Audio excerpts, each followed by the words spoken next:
வணக்கம் ஓவியா. அதாவது கடந்த மாதம் 27ஆம் தேதி வேலுச்சாமிபுரத்தில் மக்கள் சந்திப்பு கூட்டம் தாவேகே சார்பில் நடைபெற்றது. அப்பொழுது பாத்தீங்கன்னா கூட்ட நெரிசல சுமார் ஒரு 40 பேர் கூட்ட நெரிசல் இறந்தாங்க.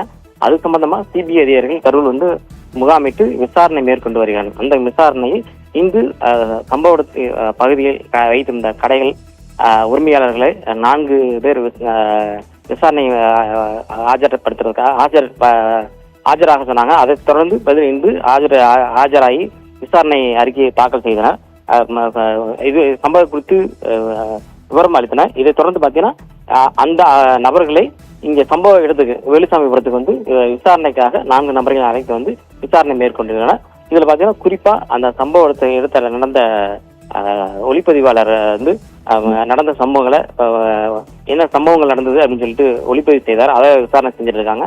உடல் கூறு ஆய்வு செய்வதற்காக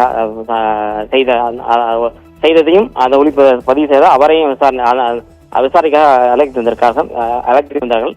அதைத் தொடர்ந்து பார்த்தீங்கன்னா சம்பவ வேலுச்சாமிபுரத்தில் 3D அதிநவீன கருவி சிபிஐ அதிகாரி பயன்படுத்தி 3D போக்கஸ் அப்படிங்கிற கருவியை லேசர் கருவி பயன்படுத்தி இங்க விசாரணை மேற்கொண்டு வருகிறாங்க.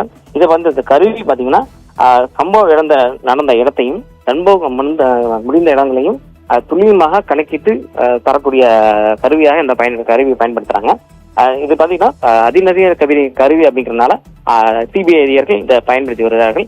இதை தொடர்ந்து பாத்தீங்கன்னா சம்பவ இடத்துல வேலுச்சாமிபுரத்தில் சிசிடிவி ஃபுட்டேஜ்களையும் அங்க அருகில் உள்ள கடைகள், பேக்கரி, பூக்கடை, ஐடி கம்பெனி இதை எடுத்து அங்க என்னென்ன அந்த பகுதியில் எந்த மாதிரி பகுதிகளில் கேமராக்கள் அங்க கடைகளில் பயன்படுத்துறாங்களோ அந்த கேமராக்களையும் சிசிடிவி ஃபுட்டேஜ்களையும் ஆய்வு செய்து வருகிறார்கள்.